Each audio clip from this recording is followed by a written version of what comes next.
Hey y'all, I started this video over. This is containing a chick from, pardon me, Crazy Conversation Compilations. And I hope everybody's well. And in my travels, of course, I just want to talk about the conversation I had yesterday, Thursday.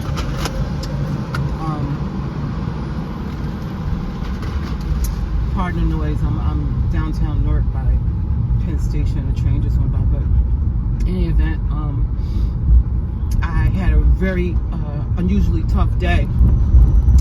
And often before I start my day, if not most of the time, I always thank Creator for giving me another day. Yeah. And that I pray that my daughters are well, wherever they are on the planet at the moment. They're at work, where they live, in the states they live in, and the children are okay. My people are okay. And I throw out a blessing for everybody else who needs a little bit extra. I got some to spare. So with that being said, I had a more unusually uncomfortable day.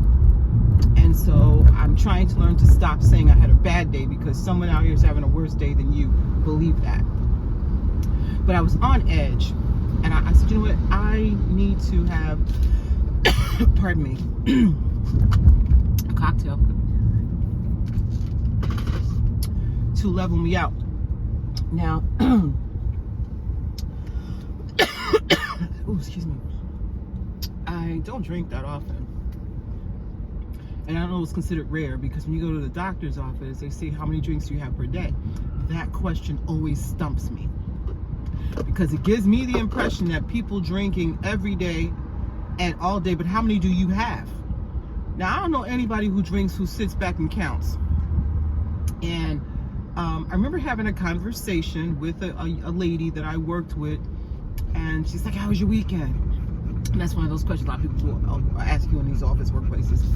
And I'm like, oh, it was okay. Like, it was supposed to be super exciting. But anyway, cleaning my house and carrying on, running my life. And I said, oh, it was cool, you know? And I said, how was your, oh, me and Dave, we went to the local watering hole, and we threw back like 12 shots of something, and we chased it with some beer, and then I was done. And I was like, 12 shots? She's like, yeah. And I said, okay. And it dawned on me, I was like, you know, if Lisa knew how many shots she was drinking, maybe around the 6th shot, you stop counting, because ain't nobody sitting around counting how many drinks they've had. You know, if it's me and I'm sitting here having a cocktail, it's usually, okay, I've had one or I've had two, it's time for me to go, because that is always my limit, because I drive and I like having my paperwork, my driver's license, excuse me, choking on air. And I'm not going to be out here drunk, because that's not what I do anyway. I don't drink like that at home. I usually have a Cosmo. There's one place that I go to has good Cosmos. Well, they have them the way I like them. It's always consistent. So I will have a Cosmo there. Anyway, and so I was, Thursday, I'll get back to Lisa in a minute, but Thursday I was on edge, having an odd day. And I said, you know what? I pulled up in front of my house, and I was like, you know what? Go and have you a cocktail. I wasn't even hungry. And then you can wind down, because you're going to walk in the house all gruffy, and it's not necessary. So I go, and I pull off in front of my house, and I go to this place that I go to, the Libretti's. I'm naming it for a reason, because I like the place, and it was consistent. And it's kind of like it's multicultural, and you always know everybody there. Like, not like a Cheers type place, because they sat in the bar every day, but it was the kind of thing that you know everybody. So I don't even mention first names. So as I'm sitting there having my cocktail, other people walked in and say hey to other people, hey.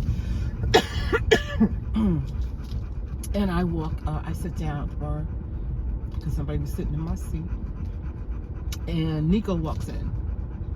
And Nico's got his foot in some kind of crutch thing, a boot or whatever. I was like, what's going on with you, man? He's like, hey, how you doing? And kissed me on the cheek. I said, what happened to you? He said, oh, I was chasing you. I said, yeah, that'll happen. And he starts laughing, because I was quick with it. And he sits down, and another dude, he leaves. the other guy that's there, I see him a lot of times. I never knew his name. He was sitting there, and then some other guy came in. I'm talking to him, and he said he's an eye surgeon. Actually, was another man there, and his brother was sitting there with. He came in with his wife, and I was sitting together, or his mate, whoever she is. And then this dude was sitting there talking to them, and another dude walks in with the scrubs on, and he's like, "Hey, he's got on the mask," and he said hi to everybody. And so dude number 2 says they shouldn't be letting homeless people in here, because he ran in the bathroom, Mr. Scrubs. And he said, "Good thing he didn't touch you." I was like, you know what, y'all so silly. And people were just good people, good vibes.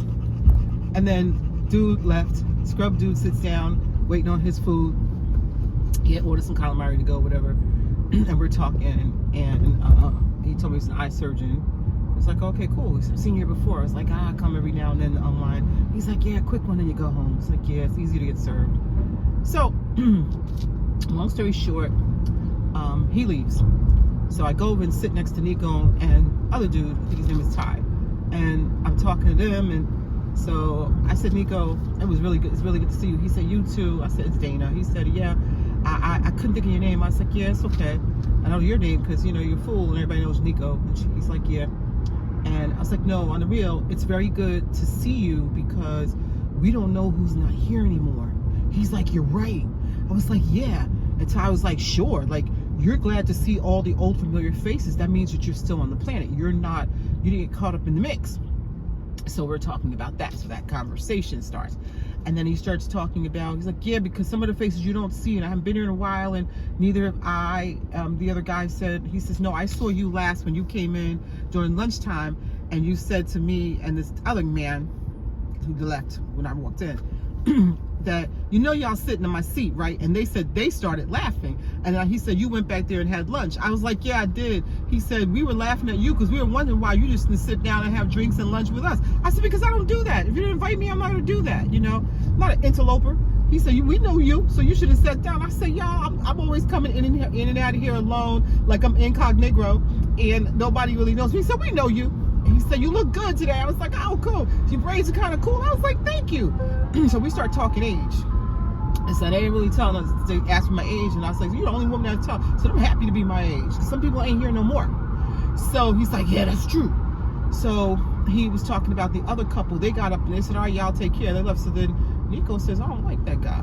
And I was like, oh, and you spoke to him? He said, I barely said goodbye. I said goodbye because I'm rude. And, you know, I don't like him. So I was like, oh, okay. So he says, nah, he's kind of foul. Like, you know, if you're buying people drinks. Plus, Nico sent me a drink, and I already had 2 cocktails. And I was like, oh, damn. Every time I have 2 cocktails, somebody there sends me another drink. You know, and it's not what I want, but what do you say? No, I see you next week?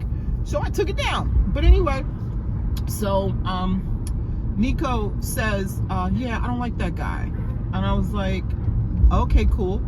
And he says, no, because, you know, people buy people drinks, and, you know, he's bought me a drink before, but then he got mad at what I was drinking. And I was like, huh? And whatever he was drinking was $13. And this guy's like, oh, you ordered a $13 drink and I'm drinking a beer, and that's about $6. And I'm like, what does it matter what the person's drinking? If you buy him a drink, you pay for whatever it costs. He's like, yeah. He said, because he's a cheap bastard. I was like, oh. So he's like, yeah. I was like, okay. He's like, no, you see his wife. And I was like, yeah, I see them together all the time. He said, she's got Parkinson's or something.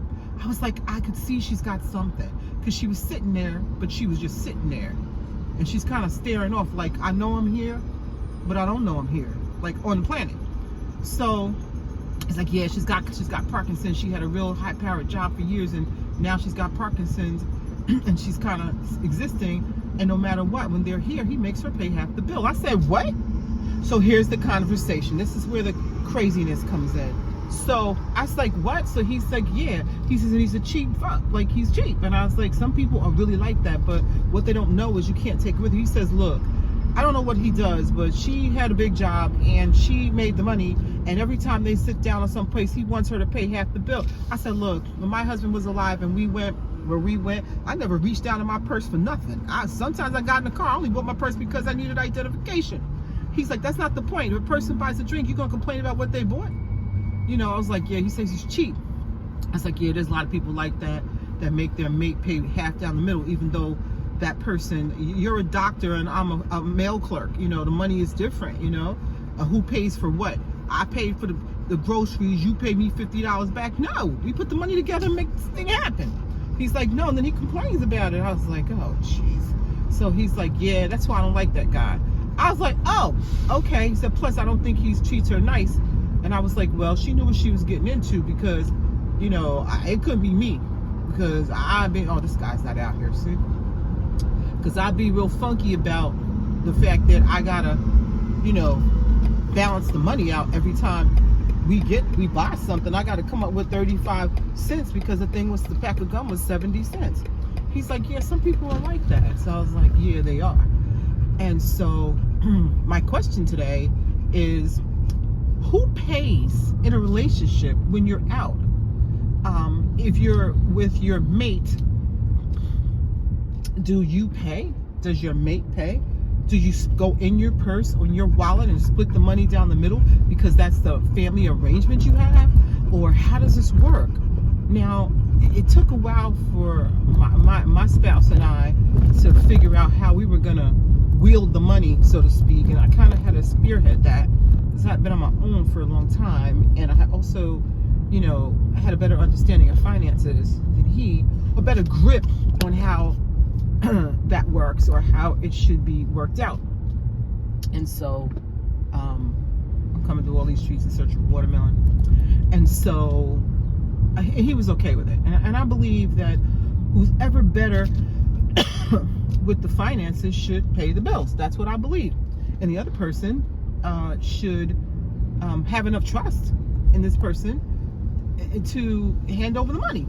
Now, some people don't trust you with the money, which means they can't be trusted with the money. There is no way you are my partner and I don't trust you with the money. You know, we got other issues going on if we all trust each other with the money. So that's my opinion. But, you know, there's this whole thing, even when people dating, like, who pays? I believe, I'm traditional, I guess, but I believe that the man pays. And I believe that the person who invites the person out should pay. You know, I don't know. I don't know if I really believe that as much as the man pays. Thank you. Or if you are a couple, before you guys went out, let's talk about what we're doing here. You know, I want to, wow, these old haunts just come through here. Wow, baby, let's go out to eat. Okay, can we afford it? He could say yes or no. Like, okay, fine, I did X, Y, Z. And then, you know, if you hand the money over to the man because you got some extra hundreds or something that you got because you made some money that day, or maybe the man's handling everything, you give him your paycheck and let him pay the bills, you know. Oh, I got a little bit of money, cash left from my my allowance. Here, let's go out to eat. And for me, I'd give my husband the money because he's gonna pay. And it just looks, some men are not comfortable with the woman looking like the woman's paying for him, you know. I met a man years ago, and his name was Dana, and he said he can't date me because he didn't have a job. And I was like, wow. He said, my man, I don't have a job, I can't be dating you. I was like, okay. And we never dated, but he wanted to have sex. I was like, nah, you don't have a job, so we can't have sex. He said, oh, that's what it's about. I was like, no, that's not the point. So they're not related, not for me anyway, because I'm not in the business of sex. So if you're in the business of sex, that's different. So anyway, and I didn't really like him anyway. His energy wasn't good. But so my spouse and I, that's what we did. Like, if we couldn't go out to eat, for whatever reason, he'd make that happen, or we just wait. You know, so it was kind of, some of that was kind of rare, you know, because the way we handled the money, the way I handled the money.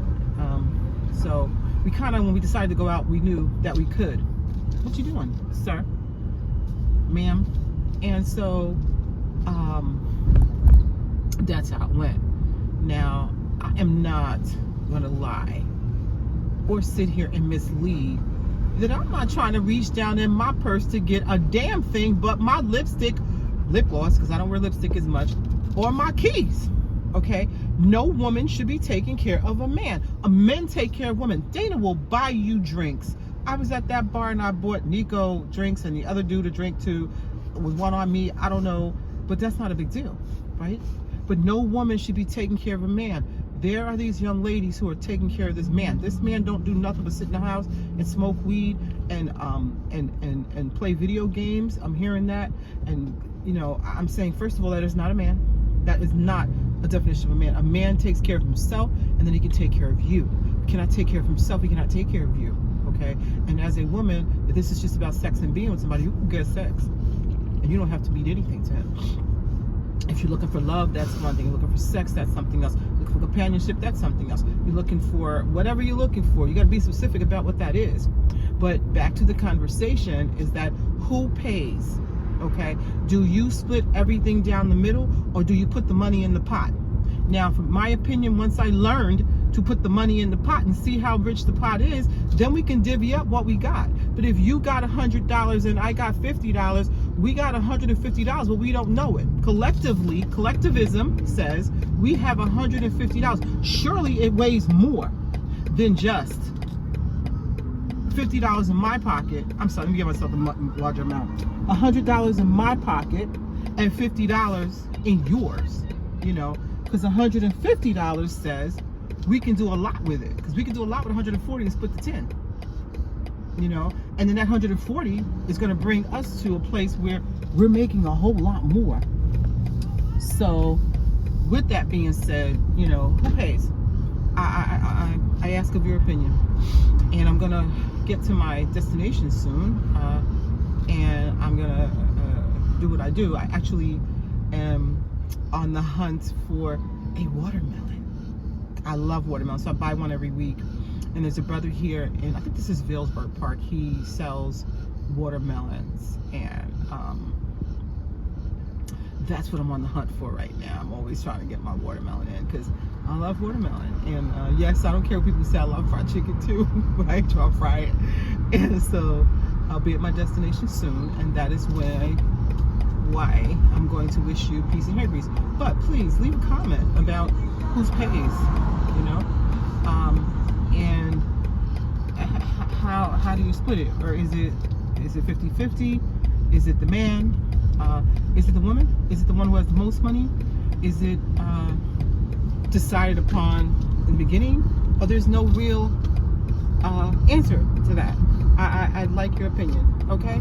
Thank you so much. Peace and hair grease, and live from the ground. Later.